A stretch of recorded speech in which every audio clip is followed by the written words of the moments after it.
Magandang tanghali o umaga po sa inyong lahat. Webes na naman at ako po inyong nakakapiling muli. Ako po si Teacher Art, Oktubre o sa tawagin na po ko sa pangalang Kuya Art or Teacher Art dito po sa ating programa ang The Catechist Lens ng Kuya Prof TV. Kaya po muli, bago po sa ating pagpapatuloy at tayo po ay magdasal at hangot basahin ang Ebanghelyo ng Panginoon sa araw na ito. Sa ngalan ng Ama, ng Anak at ng Espiritu Santo. Amen. Pagbasa mula sa Ebanghelyo ng Panginoon ayon kay San Marcos, papuri sa iyo, Panginoon. Noong panahong iyon, sinabi ni Jesus sa mga tao, sinisindihan ba ang ilawan para itago sa ilalim ng takalan o kaya sa ilalim ng higaan? Hindi ba upang ilagay sa talagang patungan? Walang natatago na di malalantad at lihim na di mabubunyag. At inilugtong pa niya, unawain ninyong mabuti ang inyong narinig. Ang panukat na ginamit ninyo ay siya ring gagamitin sa inyo ng Diyos at higit pa, sapagkat ang mayroon ay bibigyan pa, ngunit ang wala, kahit ang kaunti na sa kanya ay kukunin pa. Ang mabuting balita para sa ating kaligtasan. Pinupuri ka namin, Panginoong Jesucristo. Panginoong Jesus, ilaw ng sanlibutan, tulungan mo kami ihatid ang iyong liwanag sa mundong nababalot ng kadiliman.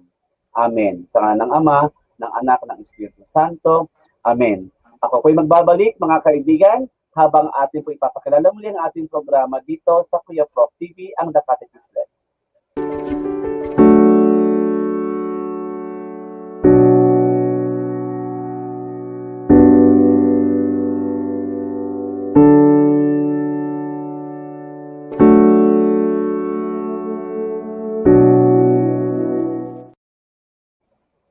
Hello. It's a good Thursday ng umaga. Muli po ako po si Teacher Art at welcome po sa ating programa ang The Catechist Lens dito po sa Kuya Prof TV. At kung kayo po ay ngayon lang po nakapagbukas o nakapanood nitong programang ito, ay maaari na po kayo mag-subscribe at pindutin po yung ating bell dyan upang lahat po kayo ay mabigyan ng notification sa ating mga bagong programa at mga paalala. So muli po, tayo po ay may talagang mahalagang bisita ngayong araw na ito at talagang tuwan-tuwa po ako sapagkat tinaunlakan niya po ako na makasama po siya natin sapagkat pag-uusapan ngayon natin ang kahalagahan pa rin ng Biblia sa ating buhay araw-araw, part 3. Part 3 na po tayo mga kapatid. Talagang nakakatuwa at gusto po ipakilala sa inyo. Maya-maya lamang at aking papakilala isang kasamang madre, no? Kasamang madre sa ating programa. Dito muli sa The Catechist Lens.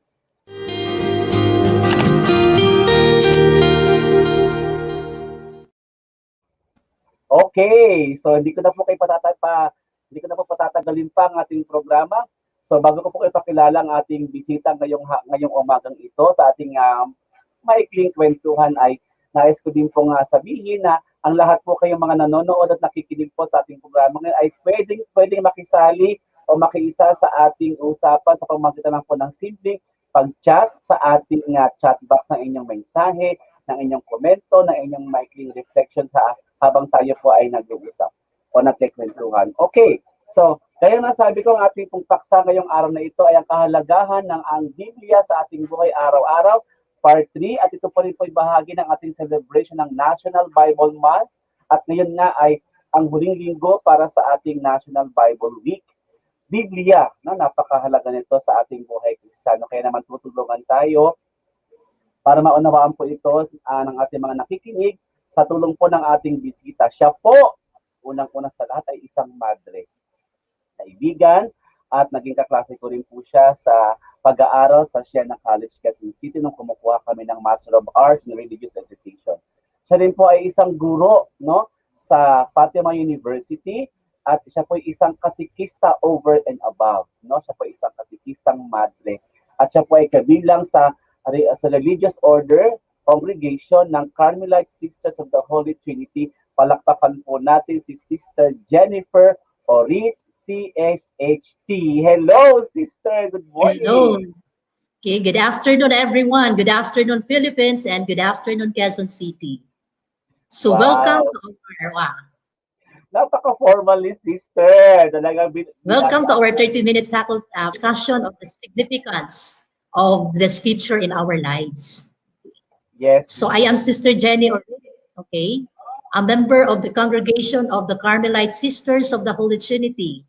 So we are locally founded in 1986, and the charism of our congregation is teaching catechism, both in private and public sectarian and non-sectarian schools. So I have to narrate with you about the story of my vocation, okay? Okay, My, sister. Wait, yes, okay, wait, sister. Bago mo ikwento yung iyong vocation, no? okay. Tama-tama, siya ay isang, ang kanilang congregation, nabanggit ni sister, yung inyong charism ay teaching catechism in both private, Catholic, Both and non-Catholic, or private, non-sectarian, yeah, schools or so, communities. So, sister, sister, pwede mo ikwento muna sa konti lang, gaano ka na ba katagal nagtuturo sa Fatima University? gano'ng katagal? Mga almost 3 years. I've been teaching for Okay, almost 3 years. so ano po ang tinuturo niyo, tsaka anong level ang inyong hinahawakan, sister? So actually, I've been teaching in tertiary level, the college level. So my subject is English, and at the same time, I've been teaching also the Veritas subject that is equivalent for values education. Equivalent to values Wow, you education. see? O, tinan mo yan ha, si sister talagang nasa college na pala, sister, college level. Tama-tama, sister. Sige po, sister, para po ituloy niyo po yung kwento niyo kanina, mabilis lang, sister. Paano ka ba nagsimula bilang isang madre, sister? Sige po, go ahead. Okay, so my attraction or interest in religious life started when I was in elementary years, when the missionary sisters of Mary give formations to the catechists in our place, so giving formation, no? And then this catechists were the one also teaching in our catechism class in Mayflower celebration, and so on also in the public school. So after that, so that kind of desire and attraction for that kind of way of life, it was lost when I was in high school. And then when I was in college, my parents enrolled me in a Catholic university.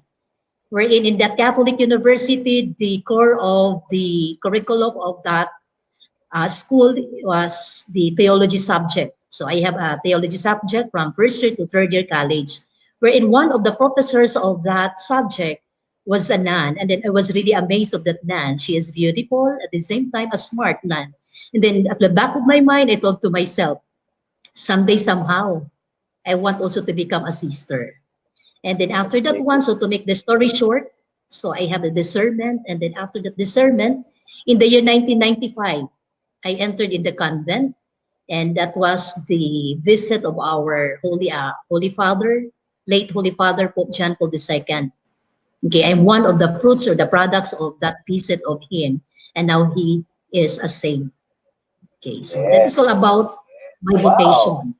Wow, Religious sister. life. Parang wow na wow pala, sister, na short, pero Wow na wow. talaga yung, nakita ko yung, sister, yung kagandahan ng paano ka tumugon, sa tawag ng Diyos. Ngayon, sister, i-fast forward natin, sister. Ngayon, madre ka na, no? At, yes po, ngayon madre ka na po, and then, eto ngayon, nagtuturo ka ng, hindi, equivalent ng basic education, nagtuturo ka ng regular subject like English. Na-integrate mo pa, sister, yung mga turo ng simbahan, lalong-lalo na yung salita ng Diyos sa Biblia, sister, sa iyong pagtuturo sa Yes, I integrated Fatima University. Yes, I integrated that one especially in the English subject. So I really integrate that in the different lessons in my own way of strategizing how to integrate with that. And then but of course, no problem in the Veritas subject, because that subject is just really a values education. Mm-hmm. So I can you call it Veritas subject. Yeah, Veritas subject. So, that is sino nagbigay ng subject? One of the curriculum of the Fatima wherein Fatima is an autonomous institution or university wherein they add that subject. But of course, those who will get that subject or those who will enroll that subject are the students who are not a graduate of their senior high school in that institution or university. Oh, Okay. So, how do you find it, sister, teaching Veritas subject? So I'm very happy, thankful for that they give me also that kind of subject wherein I really enjoy comparing uh, teaching in English. Because my Yes, experience, tama. yeah, my experience really is teaching Christian living education in our diocese of Novaliches. Pero parang naikot ko na lahat na yung tong Catholic school na to dito. Correct, sister. Mhm. Correct ka dyan. O, correct ka Opo. dyan. Tama ka yan, sister. Sige po. Punta naman tayo sa ganito, sister. As we celebrate the National Bible Month, and we are in the last almost few days for the National Bible Study, National Bible Week. Sister, can you give us a little reflection of yours tungkol sa Bible, sister? I know for sister ka, no? Pero ano ba ang tingin mo, sister, kahalagahan nito sa buhay ng isang tao in the light of a religious nun like you, sister? Go ahead, So sister. So for me, the importance of the Bible or the scripture, the reading, the daily reading of that Bible in our life gives us a spiritual nourishment, wherein we really attune that one. If you really attune in your daily life of reading the Bible, it means that you really begin to feel hungry of the Word of God if you cannot read that one. No? So the benefits of that is that you really know what is God's character. And He also revealed Himself to me if I really read the Bible every day. So meaning to say that the relevance of the Bible in my life is not just simply reading the Bible, but rather God speaks directly to me through the help of the Holy Spirit. So that is really Wow. what makes Gusto ko read yung that. sinabi mo, sister, na God directly speaks to you. Kung kakausapin mo isang ordinaryong Katoliko, paano mo naman iko-convince yung mga ordinaryong Katoliko, sister, na talagang nangungusap yung Diyos sa kanyang sala sa Biblia? Come again, Sir Art. Ah, I cannot see you, Sir. ah, Can you see Ako me? po? Yes, sister, I do. Hindi ko nakikita, sister. Oo, Sige, okay lang po. Basta naririnig okay niyo lang ako, po. sister. Opo. Okay. Sabi ko kanina, maganda yun po yung sinabi niyo na God speaks directly to you as you read the Bible in the sacred Yes po, scripture. yes po. Okay. Ang tanong ko lang, sister, is ganito. Paano mo to i-explain o ipapa-realize din sa mga ordinaryong Katoliko na talagang ang Diyos nga ay nangungusap sa Biblia, hindi nga nila masyadong, alam mo yun, nabibigyan ng importansya ang Bible in their lives. So, how can you help them, sister? Yeah. So meaning to say, for me, the first thing that I want really to do with him is my witnessing of my life. The witnessing of my life. Opo. So the most important thing Opo. is witnessing. Okay. So Yes. once you sow love with them, once you take care with them, and then they can really that there is really God who is a loving God, a caring God. And then in that way, that's the time that after you should with them your way of life, that's the time that you can have their formation with regards to the Word of God. Yes, I Para agree sa with akin, you, sister. napakahalaga yung witnessing po. Siguro po, Pagsasabuhay. Sa, yes, that's very true, sister. opo. Nai-imagine ko, sister, yung presence mo sa school. Just near your Yes. presence, siguro you are a big of help to the university and to all the people there in the school, especially to your students. Pag ganyang Yeah. sinasabi mo, sister. I know marami ka pa talagang maibabahagi, sister, but we will pause for a break and we will continue with our discussion dito po sa ating programang The Catechist Lens.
Okay, so we're back po sa ating programang The Catechist Left. Ito po sa Kuya Prof TV. Lahat po ng inyong nakita kanina, yung po yung mga maaari nyo mapanood sa Kuya Prof TV channel. So just sabi ko nga kanina, kung baguhan po kayo dito, ay mag-subscribe na po tayo at i-click po natin yung ating bell para mabigyan po kayo ng mga notifications, makapanood niyo po ang mga programa natin.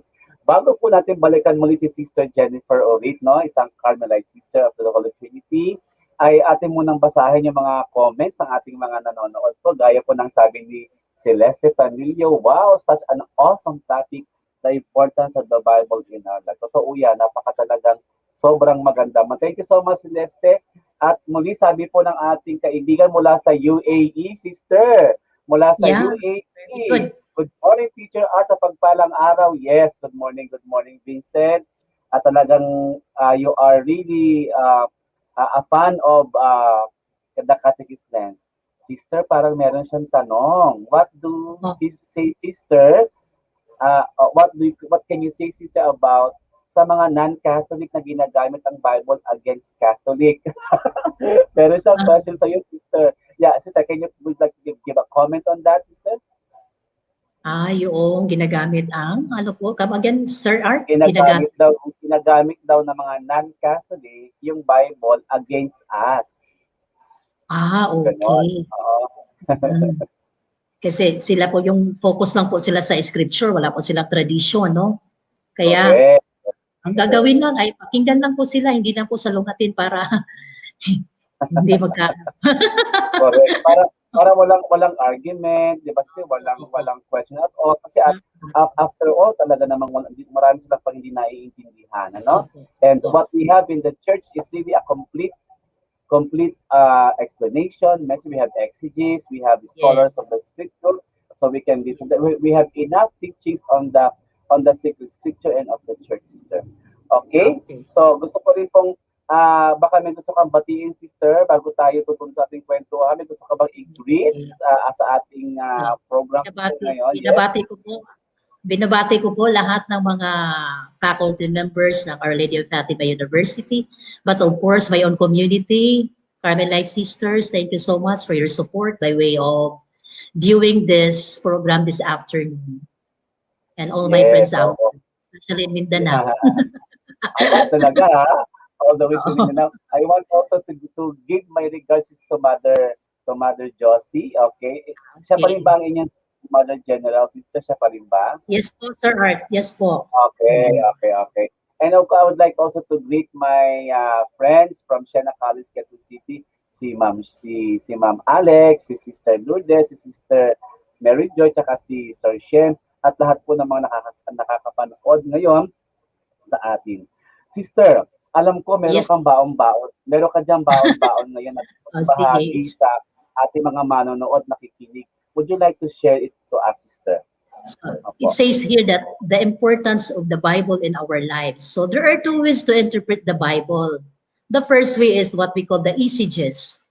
So it means that this imposes the meaning of the text. Meaning to say, if you want to interpret that kind of context, you interpret that one in your own way of interpretation. So you give your own interpretation, your own understanding about the text. So we call this one as a popular interpretation. This is what we call the eisegesis. Okay, one way of interpreting the Bible. The second way is exegesis. This exegesis is drawing out the meaning of the context, meaning to say that you have to really know the historical context, the life situation of the people in a particular text, meaning to say that the text was written as a response to the queries or the problem or the life situation of the people during their times. Kaya naisulat ang salita ng Diyos para tugunan ang problema, ang mga katanungan sa mga tao ng unang panahon. So, this is the most important thing in what we call interpreting the Bible. Okay, so we have to know the proper context because it is a great crime to interpret the text without knowing the proper context of the situation of the people long ago. For example, so I will give you an example. So about the betrayal and arrest of Jesus. So there are four gospels, so we have to know this one according to the context how it is being interpreted. So in the Mark chapter 14 verse 37, it says here that one of the bystanders drew the sword, struck the high priest's servant, and cut off his ear. So meaning to say, here there is not being mentioned, there is no name mentioned here who is this bystander, no? Now, this is the Gospel of Mark with regards to the betrayal of arrest of Jesus. So, sino ba tong bystander? Ito ba ay alagad ni Jesus o ito ba ay usisero lamang? Now, let's move on to the parallel text of this gospel. From Matthew chapter 26 verse 51, it says that, "And behold, one of those who accompanied Jesus put his hand to his sword and drew it and struck the high priest's right ear." So meaning to say, in the Gospel of Mark, it used bystanders, but in the Gospel of Matthew, it said that one of those who accompanied Jesus. It's meaning, wala na naman pong ipinapangalan dito kung sino ba kaya ito. Ito ba'y alagad? Ito ba ay Maaaring talaga? alagad, no? Tama. Maaaring alagad ni Jesus o kaya kung sino mo yung close sa kanya, no? Very good. So the implication of this that we really need to understand the proper context of the text. So in the Gospel of Luke, the parallel of this gospel about the betrayal of Jesus, chapter 22 verse 50, it says that, "And one of them struck the high priest's servant and cut off his right ear." So here from the beginning in the Mark, we have bystanders. In the Gospel of Matthew, is one of those who accompanied Jesus. In the Gospel of Luke is one of them. So hindi malinaw kung sino ba ito. Okay? Now, in the Gospel of John, meron na pong mini-mention dito. It says that, "Then Simon Peter, who had sword, drew it, struck the high priest's slave, and cut off his right ear." So see, this is what we call the exegesis interpretation of one way of interpreting the Bible. So the Gospel of Mark, Matthew, Luke, and John were interpreted the scripture according to its context in the different audience or the different life situation. So ito po yung napakahalaga kung tayo po ay mag-interpret sa Biblia. Kailangan alamin natin ano bang sitwasyon ng mga tao noon. At sino ba ang audience ni Mark or ni Matthew, ni Luke or ni John sa pagsusulat nila sa gospel ito. This is all about what?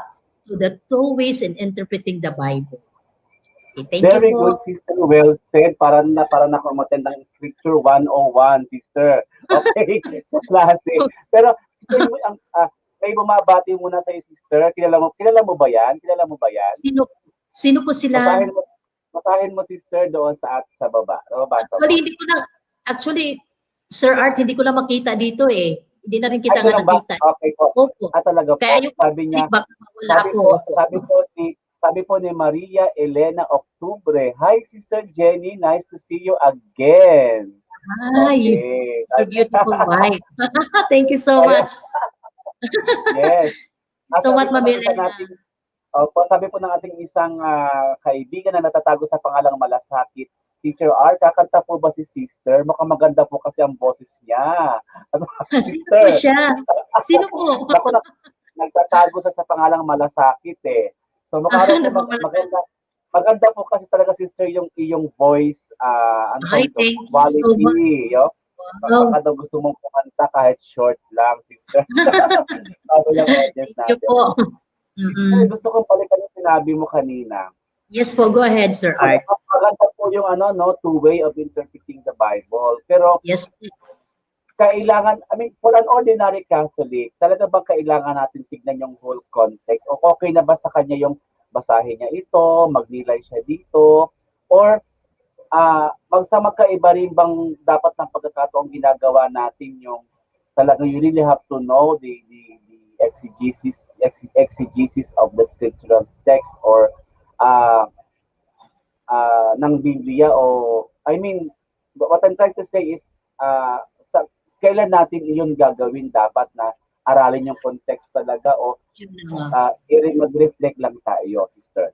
So mas maganda kasi pag talagang natin yung Biblia, lalo na sa mga parokya, no? This is the challenge of the different parishes that they create a ministry wherein that speaks about the ministry of the Bible, wherein they have really to form the people in order for them to be guided, because Correct. for me this is really very significant for us not to be Yeah. swayed by any other religion.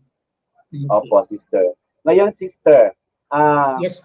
ano ang gusto mong mensaheng sabihin sa ating mga nanonood o kahit wala sila dito sa iyong mga students o sa mga Oh. tao in general pagdating po sa kahalagahan ng Biblia, and how would you encourage them to really Bible reading be really a part of their day-to-day life, sister? Go ahead, Sister Jen. So good afternoon, everyone, once again. So reading the Bible is very important, as I've said a while ago, that this is really a spiritual nourishment for us. So once we feed our body as a physical nourishment, we need also to feed our spirit by way of reading the Bible, not only reading the Bible, rather also receiving the Eucharist. Okay, because Jesus is the only way to salvation. He is the only way who provides us everything in our lives. Okay, that is all about. Ito po. Yan lang po, Sir Art.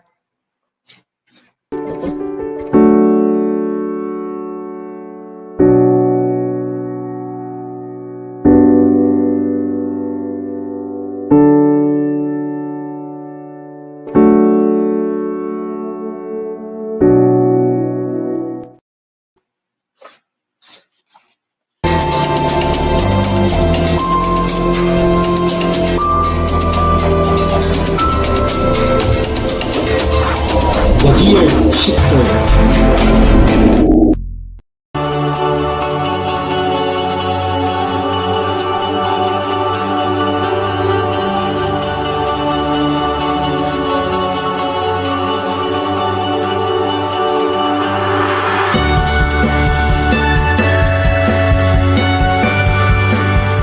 Hey, so maraming Yes po. salamat. Yes, sister, I'm back. So maraming salamat, sister, sa iyo. Yes po. Napakagandang paliwanag sa atin, bagamat masyadong maiksi, pero sister, mukhang magkakaroon yata tayo ng part 4 ng ating pag-uusap about the importance of the Bible, sister. So, muli po, sister, mabilis lang po, baka gusto mo mag-anyaya sa mga gustong pumasok sa inyong congregation. Okay, so for those young professionals, those high school graduate who want to have in the discernment time for today or for their lives, so I invite you to join our community. We're in our charism is teaching catechism both in the private, public, sectarian, and non-sectarian schools. So you are free to visit our convent. So our convent here is in Fairview, Quezon City, North Fairview Subdivision. Okay, I'm Sister Jenny Oret once again. Thank you for watching us. Ayan, so maraming Thank you, Sir Art. salamat. Yeah, so on behalf of the Catechist Les and Kuya Prof TV, maraming salamat sa oras mo na binigay mo sa akin, at sana po natuwa po kayo at kayo po ay nakasama namin sa programang ito at talagang pinakita mo sa amin ang kahalagahan ng Biblia at tunay no, talagang sa sinabi mo sa ang lahat po ng mga nakikinig sa atin ngayon ay magkaroon ng pagkakataon na madiskubre yung mga nabanggit sa pagtitig sa kahalagahan ng Biblia.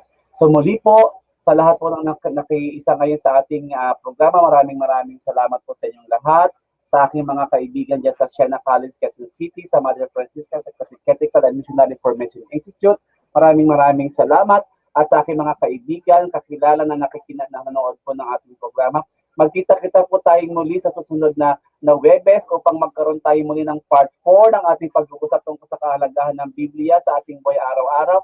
At sana po nakatulong ang lahat po ng napag-usapan namin ni Sister, at sana po lahat tayo ay magkaroon ng karanasan na maramdaman natin na nangungusap sa atin ng Panginoon sa pamamagitan ng kanyang mga salita sa Biblia.